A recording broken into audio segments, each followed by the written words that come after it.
Hello guys, welcome to Ed Sarthi. Ed Sarthi में आप सभी का स्वागत है।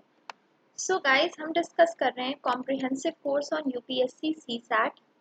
गाइस, ये कोर्स बिल्कुल फ्री है और एड सारथी के यूट्यूब चैनल पे अवेलेबल है। Do enrol for this course क्योंकि ये कोर्स आपके UPSC prelims point of view से काफ़ी ज़्यादा हेल्पफुल है। साथ ही साथ एड सारथी का एक और इनिशिएटिव है जो कि है लॉजिकल गेसिंग एंड एलिमिनेशन ट्रिक कोर्स। इस कोर्स में आपको गाइड किया जाएगा that how you can boost your prelims score by 15 to 20 marks. Guys, अगर आप बॉर्डर लाइन पे स्टक हो जाते हो then this is the course for you. आप इसके लिए एनरोल कर सकते हैं, यह आपको हेल्प आउट करेगा। साथ ही साथ आपको कोई भी इंफॉर्मेशन चाहिए regarding the content, regarding the mentorship programme, PDF, anything, तो उसके लिए आप एड सारथी की साइट विजिट कर सकते हो। साथ ही साथ एड सारथी का टेलीग्राम चैनल भी है, आप उसे भी ज्वाइन कर सकते हो। हमारे टेलीग्राम चैनल पे सारी इंफॉर्मेशन और सारी क्लासेस के लिंक जो है वो शेयर कर दिए जाते हैं। चैनल का लिंक, टेलीग्राम चैनल का लिंक आपको यूट्यूब चैनल के डिस्क्रिप्शन बॉक्स में मिल जाएगा, आप वहाँ से ज्वाइन कर सकते हो। चलो अब हम स्टार्ट करते हैं आज का सेशन। हम पढ़ रहे थे कॉम्प्रिहेंशन, जिसमें हमने कुछ बेसिक्स देख लिए थे और शॉर्ट कॉम्प्रिहेंशन हम डिस्कस कर रहे थे, जिसमें कि as far as I remember 3 comprehension complete हो गए थे और ये मैंने दिया था आपको एज अ होमवर्क प्रॉब्लम। काफ़ी लोगों ने इसका सही आंसर दिया है, very nice, keep it up. चलो अब हम इसका सोल्यूशन देखते हैं। इससे पहले कि हम इसका सोल्यूशन देखें, कोई अगर ऐसा है जिसने आज पहली बार ये क्लास ज्वाइन की है तो आप एक काम करिएगा, जो आपके सेशन 1 था कॉम्प्रिहेंशन में, उसके बिगिनिंग में मैंने जो आपको टिप्स बताई थी वो टिप्स आप पहले सुनिए, उसके बाद आप इसे सॉल्व कीजिए, तो थोड़ा इजी पड़ेगा, अदरवाइज थोड़ा सा टाइम टेकिंग हो जाएगा। चलो अब स्टार्ट करते हैं। क्या तरीका है? सबसे पहले इस कॉम्प्रिहेंशन को देखो। कॉम्प्रिहेंशन को देखना है, 30 सेकेंड का टाइम लेना है और एक आपको माइंड में ब्लूप्रिंट बनाना है इसका कि आपको इससे एग्जैक्टली कॉम्प्रिहेंशन में क्या क्या रहा है। अब पहले के जैसा नहीं करेंगे कि एक एक लाइन का मैं आपको हिंदी में मतलब बता रही हूँ, उसके बाद मैं साइड में लिख रही हूँ कि ऐसा हो रहा है इस कॉम्प्रिहेंशन में, ये बोल रहा है, ये मतलब है, वो मतलब है। इतना डीप एनालिसिस अब नहीं करनी है। अब हम थोड़ा स्पीड में काम करेंगे जैसा हम एग्जाम टाइम में करते हैं। तो एग्जाम के प्रैक्टिस पॉइंट ऑफ व्यू से अब हम थोड़ा थोड़ा स्पीड बढ़ा रहे हैं। लास्ट सेशन में भी स्पीड बढ़ाई थी, अभी थोड़ी और स्पीड बढ़ा रहे हैं। धीरे धीरे करके स्पीड हम अपनी मेंटेन करते जाएंगे। अच्छा, अब सबसे पहले इस कॉम्प्रिहेंशन को रीड करिए, वीडियो को पॉज करिए और इसको रीड करिए, मैं भी साथ साथ रीड करती हूँ। दो I have discarded much of past tradition and customs, underline करते चलिएगा।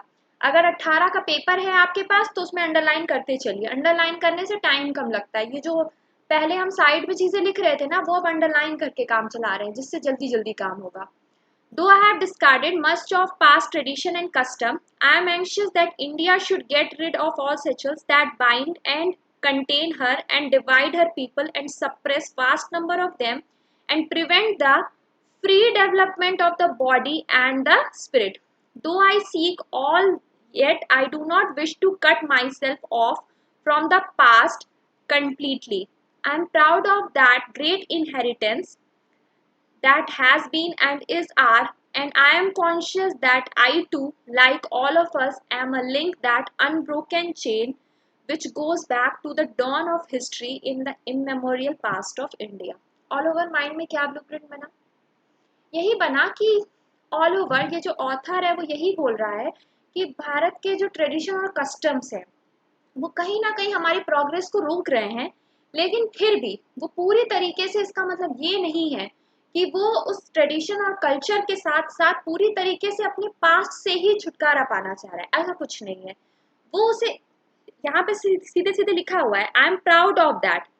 तो कहीं ना कहीं दिमाग में ये एक ब्लूप्रिंट ये बन के आया कि हाँ, वो ट्रेडिशन और कस्टम से थोड़ा सा परेशान है, लेकिन इसका मतलब ये नहीं है कि उसको बिल्कुल पास से बाहर ही निकलना है। कह रहा है नहीं भाई, हमको इससे कोई मतलब नहीं है, ऐसी वाली फीलिंग उसके माइंड में नहीं है। उसको इस चीज से जुड़ा रहना है, अपने पास से, अपने प्रीवियस बॉन्ड से, लेकिन वो जो ट्रेडिशन और कस्टम्स हैं जो आपकी प्रोग्रेस को रोक रहे हैं, बस उसे उनसे छुटकारा चाहिए। ऑल ओवर इसमें मोटी मोटी बातें ये आ रही हैं। अब क्वेश्चन पे आते हैं। The author wants India to rid him herself of certain past bonds because author Bharat को चाहता है कि वो पास्ट बॉन्ड से छुटकारा उसको मिल जाए। क्यों? उसका रीजन आपसे पूछ रहा है। तो अब ऑप्शंस दिए हुए हैं, देखते हैं इनमें से कौन सा सुटेबल है। Option number A, he is not able to see the relevance of the past. Option A कह रहा है कि वो पास्ट की रेलेवेंस को नहीं देख पा रहा है। ऐसा है क्या? ऐसा बिल्कुल नहीं है। ऐसा क्यों नहीं है? ये देखो, यहाँ पे साफ साफ लिखा हुआ है, I do not wish to cut myself from the past completely. वो पूरी तरीके से पास्ट से खुद को कट नहीं करना चाहता है। He is proud of that great inheritance that has been and is. And उसके बाद यहाँ पे ये भी लिखा हुआ है, am a link of an unbroken chain which goes back in the dawn of history in the immemorial past of India. कहीं ना कहीं ये नहीं बोल रहा है कि मुझे पूरी तरीके से पास्ट से कट जाना है, उसको पास्ट हमारा निरर्थक नहीं लग रहा है, उल्टा ही इज प्राउड ऑफ दैट, ये इसमें बोल रहा है। तो ये वाला जो पहला वाला स्टेटमेंट है ये तो बिल्कुल गलत हो गया। दूसरे पे आते हैं। एक तरीके से बिल्कुल नेगेटिव बात हो गई, ये बात इस पैसेज में नहीं कर रहा है, तो इसको हमने बिल्कुल एक तरफ से क्रॉस कर दिया। दूसरा क्या कह रहा है, there is not much to be proud of. बिल्कुल गलत बात है। क्यों? क्योंकि ये तो साफ साफ बोल रहा है, I am proud of that great inheritance. उसको तो बहुत अपने देश पे गुरूर है, उसको गुरूर हो रहा है। ऐसा नहीं है कि ही इज, वो सिंपली उसको खराब ही सारी चीजें लग रही हैं। हाँ, उसको दिक्कत जरूर है, लेकिन किस चीज से दिक्कत है? उन ट्रेडिशन और कस्टम से जो प्रोग्रेस को रोक रहे हैं। तो ऑप्शन नंबर बी भी गलत ही जा रहा है। ऑप्शन नंबर 3 क्या कह रहा है, he is not interested in the history of India. अब हिस्ट्री की बात कहाँ कर रहा है? पहले जरा हिस्ट्री ढूंढो। यहाँ हिस्ट्री है, क्या लिखा हुआ है, am a link in that unbroken chain which goes back to the dawn of history in the immemorial past of India। ऐसा कहीं समझ में आ रहा है क्या कि वो बिल्कुल हिस्ट्री ऑफ इंडिया में इंटरेस्टेड ही नहीं है? ऐसा बिल्कुल नहीं है, उसको उल्टा जुड़ा रहना है इससे। वो पूरी तरीके से डिटैचमेंट नहीं चाहता है भारत के इतिहास से। तो इसका मतलब ऑप्शन नंबर सी भी गलत हो गया। अब ऑप्शन नंबर डी जो है, देखते हैं वो क्या कह रहा है। ऑप्शन नंबर डी कह रहा है, they obstruct her physical and spiritual growth. यानी कि ऑप्शन नंबर डी के हिसाब से है कि फिजिकल और स्पिरिचुअल ग्रोथ जो है वो रुक रही है ये पास्ट बॉन्ड्स की वजह से। जरा देखा जाए ये कहीं कहा जा रहा है क्या? स्टार्टिंग में ही कुछ ऐसी बातें हो रही थी, तो पैसेज का स्टार्टिंग का पोर्शन हम पढ़ के देख लें क्या लिखा है। Though I have discarded much of past tradition and custom and am anxious that India should get rid of all settles that bind and contain, divide her and suppress vast number of, हाँ ये मिल गया, prevent the free development of the body and the spirit। Development of the body यानी कि physical growth की बात कर रहा है, एंड द स्पिरिट मतलब स्पिरिचुअल ग्रोथ की बात कर रहा है। इसका मतलब क्या है, ये जो ट्रेडिशन और कस्टम्स हैं ये फिजिकल और स्पिरिचुअल ग्रोथ दोनों को रोक रहे हैं। बिल्कुल यही बात पैसेज में कही जा रही है। तो सही ऑप्शन क्या हो जाएगा? डी। क्लियर? कोई डाउट नहीं होगा इसमें, बहुत ही आसान था। समझ में आ गया? बहुत बढ़िया। अगले पे आओ। ये भी 18 के पेपर में पूछा हुआ एक शॉर्ट पैसेज है जिसे हमने उठाया है। इस पे हम आ जाते हैं। क्या बोल रहा है? क्लाइमेट चेंज पे है ये। सबसे पहले इसको रीड करिए, एक सरसरी निगाह से देखिए। बहुत ही छोटा पैसेज है और उसके बाद दिमाग में एक ब्लूप्रिंट बनाइए कि एग्जैक्टली इसमें बोलने की कोशिश क्या कर रहा है। उसके बाद आएंगे हम क्वेश्चन पे। एक बात और बता दूं, एक बार में पैसेज पढ़ के उसकी एक एक लाइन को समझ के रटने का प्रयास मत करिएगा। एग्जाम में समय व्यर्थ होता है इन सब चीजों में। एग्जाम में इन सब चीजों में समय बिल्कुल व्यर्थ नहीं करना है। एक सरसरी निगाह से ऐसे से ऐसे ऐसे ऐसे देखते चलिए, बस अंडरलाइन करते चलिए। अंडरलाइन क्यों करवा रही हूँ? अंडरलाइन इसलिए करवा रही हूँ क्योंकि अंडरलाइन करने से आपको की पॉइंट्स दिखाई दे जाएंगे।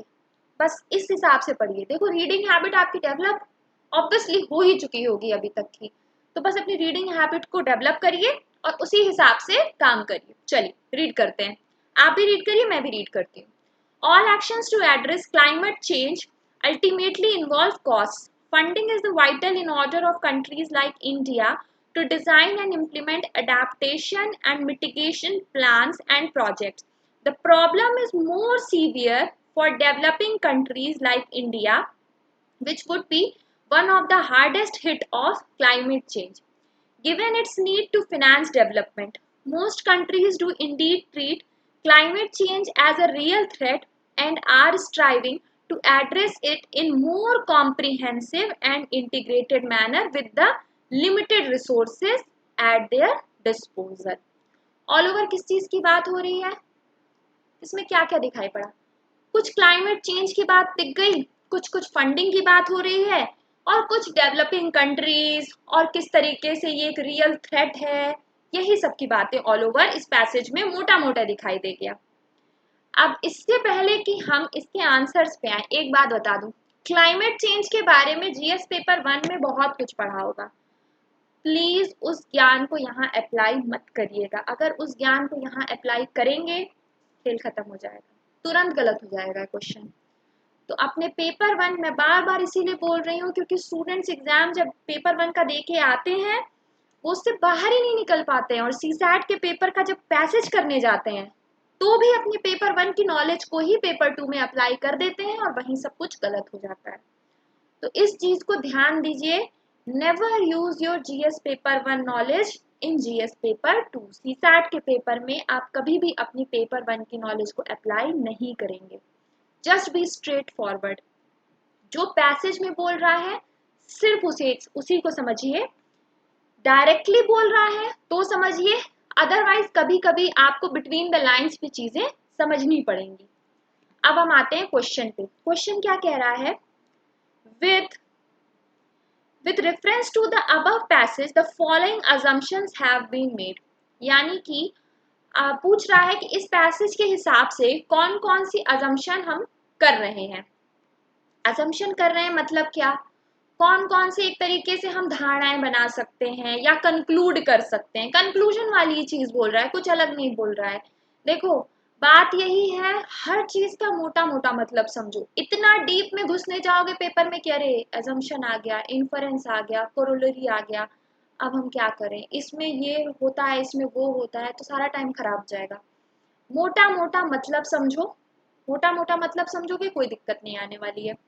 तो ऑल ओवर हमको यही देखना है कि इससे हम कौन कौन सी धारणाएं बना सकते हैं या कंक्लूजन एक तरीके से निकाल सकते हैं पैसेज से।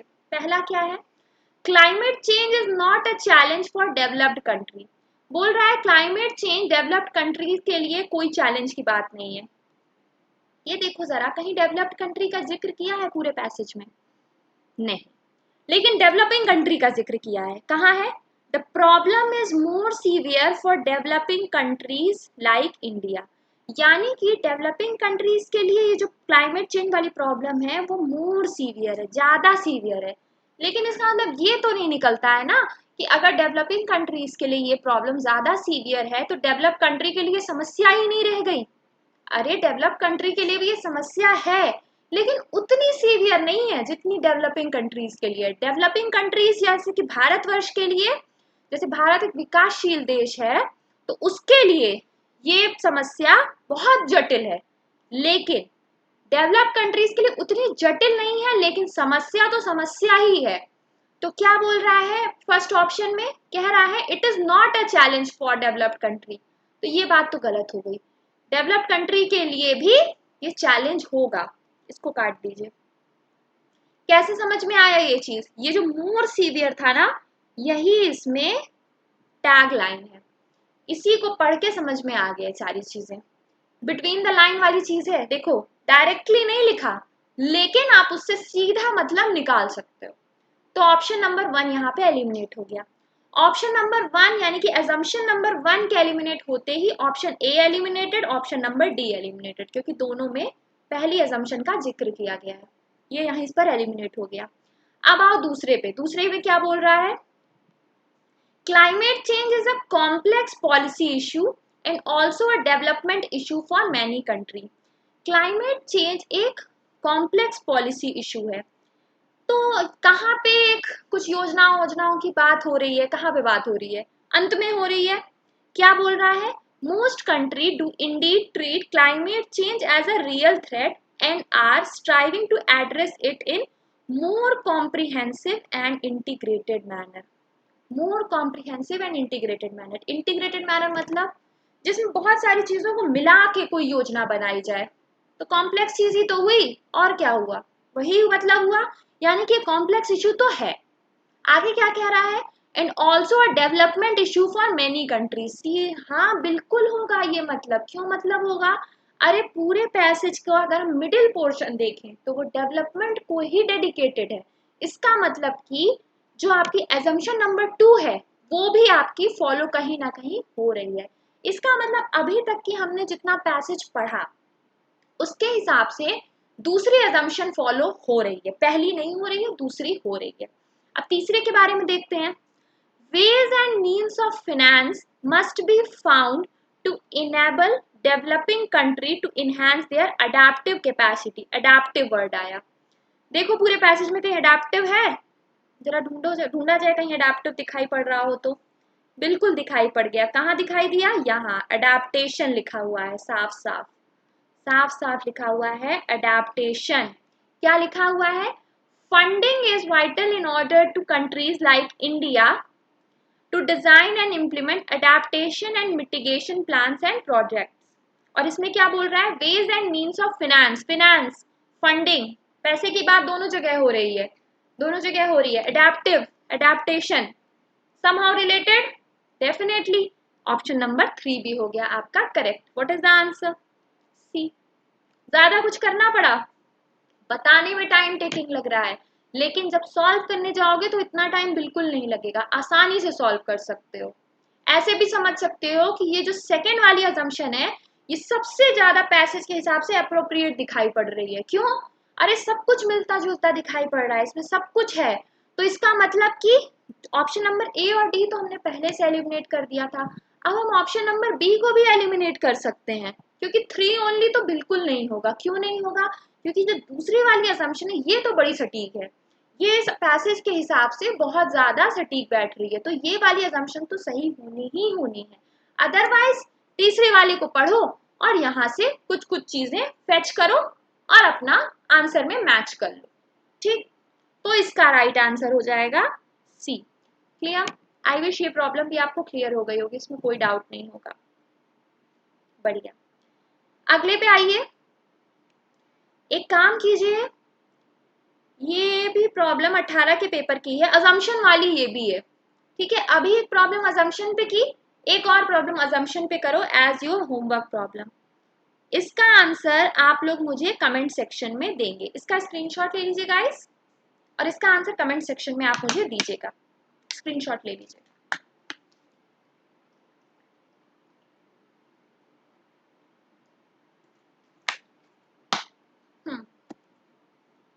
अगले पे आते हैं, एक और पैसेज देख लेते हैं।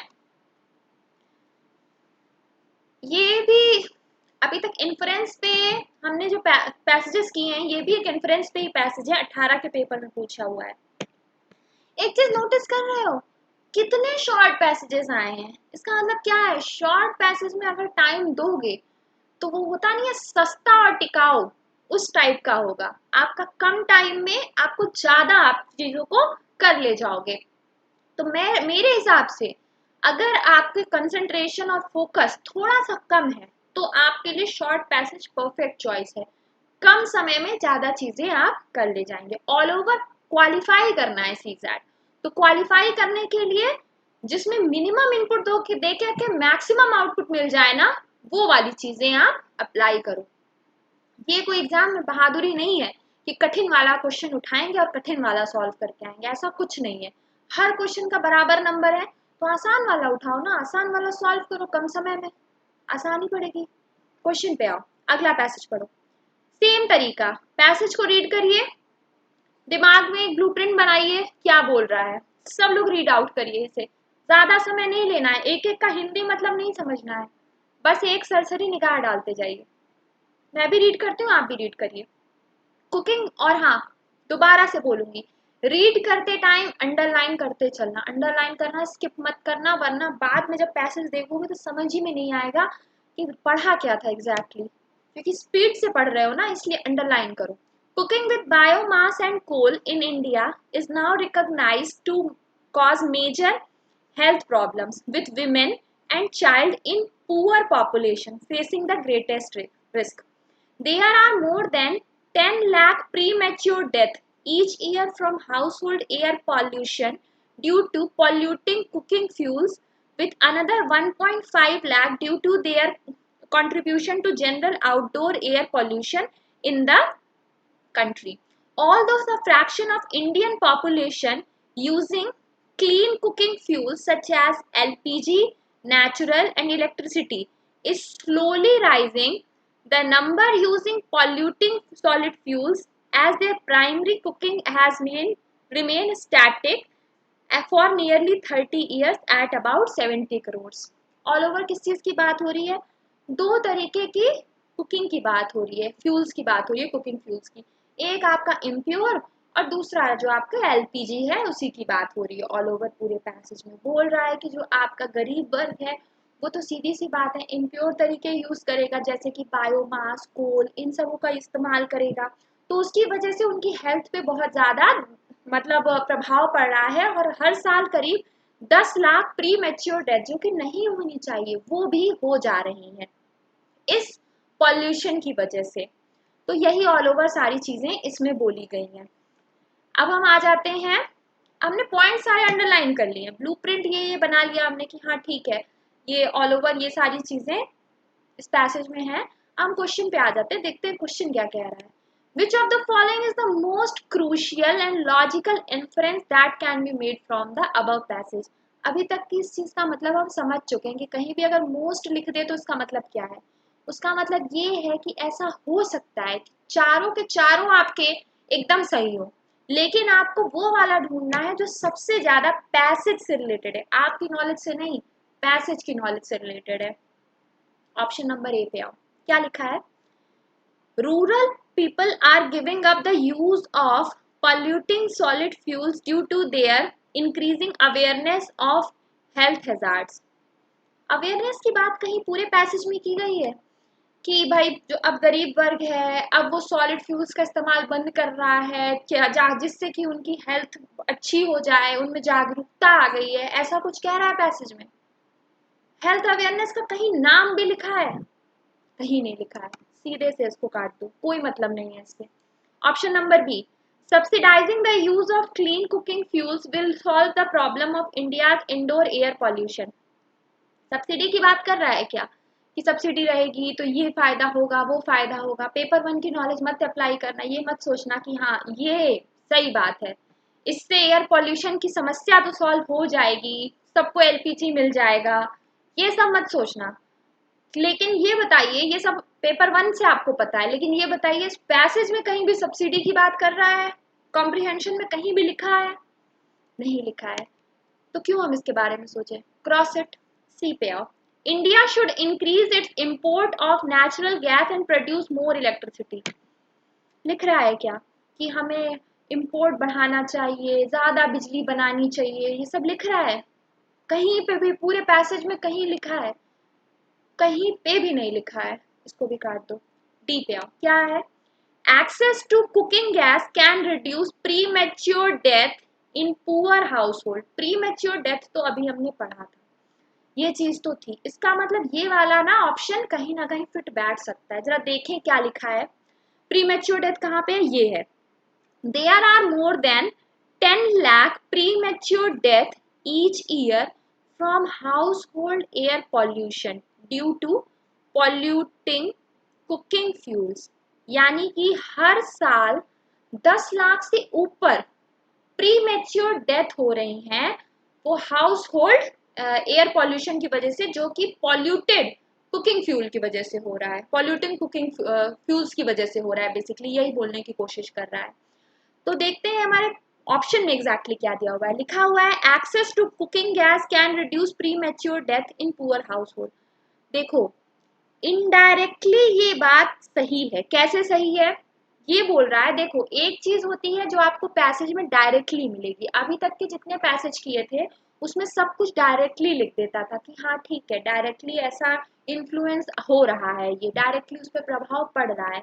लेकिन ये वाली चीज जो है बिटवीन द लाइन वाली चीजें, बिटवीन द लाइन वाली चीज का मतलब ये है कि आप उसको किसी तरीके से जोड़ तोड़ के, तोड़ मरोड़ के उसमें से जो मतलब निकालते हो वो होती हैं आपकी बिटवीन द लाइन्स। बात को समझो क्या बोल रहा है।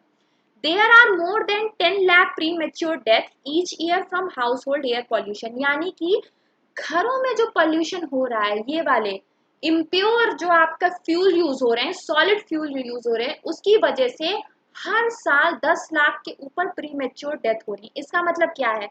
इसका मतलब ये है कि अगर उन लोगों को कुकिंग गैस दे दी जाए तो ये जो प्री मेच्योर डेथ हो रही थी वो कम हो जाएंगी। सीधी सी बात है, उल्टा एकदम इससे, इसका एक तरीके से समाधान तरीके का लिख दिया है। तो ये वाली चीज सही होगी कि नहीं सही होगी? बिल्कुल सही होगी।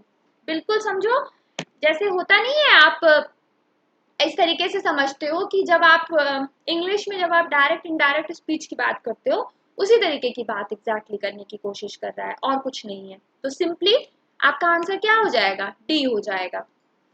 अच्छा, ये तो हो गया इसकी बात। अब एक काम करो, ये भी एक 18 की प्रॉब्लम है, इसको भी ले लो एज योर होमवर्क प्रॉब्लम। इसका आंसर भी आप मुझे कमेंट सेक्शन में दोगे।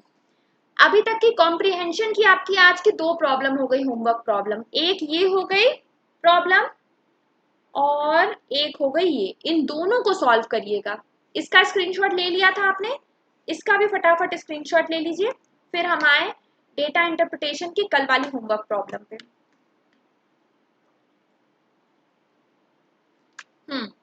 हो गया, चलो अब आ जाओ डीआई पे।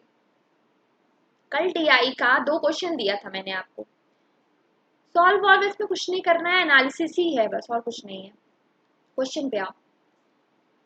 The following pie chart shows the breakup of disease categories recorded in the patients from 2 towns, town A and town B। ये town A का है distribution disease wise, ये town B का है। Pie chart plots the disease categories as percentage of the total number of patients. Based on these, answer the 2 items that follow the chart. Answer these 2। हाँ ठीक है। Question क्या कह रहा है? पहला क्वेश्चन है which of the 2 towns has greater number of person with diabetes. ये टाउन ए है, ये डायबिटीज है, इसमें कितने लोग हैं? 18%। इसमें कितने हैं? 24%। आंसर क्या हो जाएगा? बी? बिल्कुल नहीं, आंसर बी नहीं होगा। आंसर बी क्यों नहीं होगा? अब मन में ख्याल आ जाएगा कि अरे तो 24% है, ये 18% है, 24 ऑब्वियसली 18 से ज्यादा है, यानी कि टाउन बी में डायबिटीज वाले लोग टाउन ए से ज्यादा हो जाएंगे। लेकिन ये सोचने से पहले ये बताइए, ये परसेंटेज दिया हुआ है ना, परसेंटेज है, ये टोटल नहीं है। जब तक आपको टोटल नहीं पता है कि टाउन ए की कितनी पॉपुलेशन है, टाउन बी की कितनी पॉपुलेशन है, तब तक आप सिर्फ परसेंटेज से प्रेडिक्शन कैसे कर सकते हो? नहीं कर सकते ना। इसका मतलब क्या होगा? No inference can be drawn. Why no inference can be drawn? क्योंकि इसमें आपको टोटल पॉपुलेशन नहीं दी हुई। अगर आपको टोटल दे दिया जाता टाउन ए और टाउन बी का, तो आपको, आप इसमें से आसानी से कंक्लूजन निकाल सकते थे। अगले पे आओ। ये भी आपकी होमवर्क प्रॉब्लम थी, सेम डायरेक्शन है। इसके क्वेश्चन पे आते हैं। What can we say about person with more than 1 disease from these graph. यानी कि एक से ज्यादा बीमारी वाले लोगों के बारे में पूछ रहा है। तो अब क्या करें? सबसे पहले इसका टोटल निकाल लेते हैं। टाउन ए का कितना आ जाएगा? 13, 18, 13, 13, 26 और 34 और 22 और 18, ये हो जाएगा जोड़ के आपका 100%। ठीक, इसको जोड़िए टाउन बी को, इसमें कितना टोटल आ रहा है? 20, 30, 50 और 100 के तो ऊपर ही आएगा। और कितना आएगा? 121% आएगा शायद, 100 के तो ऊपर आएगा। 30, 50, 28, 24, हाँ 121% आ जाएगा। ये जो टोटल है ये 121% है, यानी कि 100% के ऊपर आ रहा है। इसका मतलब क्या है? ऐसा हो सकता है कि बीच में कहीं ये कॉमन वाला पार्ट आ जाए। कुछ लोग ऐसे भी हों जिन्हें डायबिटीज और हाई बीपी दोनों हो, या फिर हाई बीपी हार्ट अटैक दोनों हो, हार्ट अटैक और ओबेसिटी एक साथ हो, ओबेसिटी और अदर्स एक साथ हो, कोई भी 2 बीमारियों के बीच में यानी कि कॉमन पोर्शन भी है। तो इसका आंसर क्या हो जाएगा? इसका आंसर हो जाएगा B. There are likely to be person with more than 1 disease in town B. क्योंकि क्यों होगा ऐसा? क्योंकि यहाँ पे जो परसेंटेज है वो 100% के ऊपर है। क्लियर? चलो गाइस, अब हम आज का सेशन यही एंड करते हैं। गाइस, मैं सीसैट की जो भी क्लासेस ले रही हूँ उनका पीडीएफ आप इस लिंक पे क्लिक करके एक्सेस कर सकते हो। साथ ही साथ गाइस, अब एडसारथी की एंड्रॉयड ऐप भी अवेलेबल है, आप उसे भी प्ले स्टोर से डाउनलोड कर सकते हो। ऐप के बेनिफिट्स आपको यहाँ पे दिखाई दे रहे होंगे। चलो अब हम आज का सेशन एंड करते हैं। Thank you guys.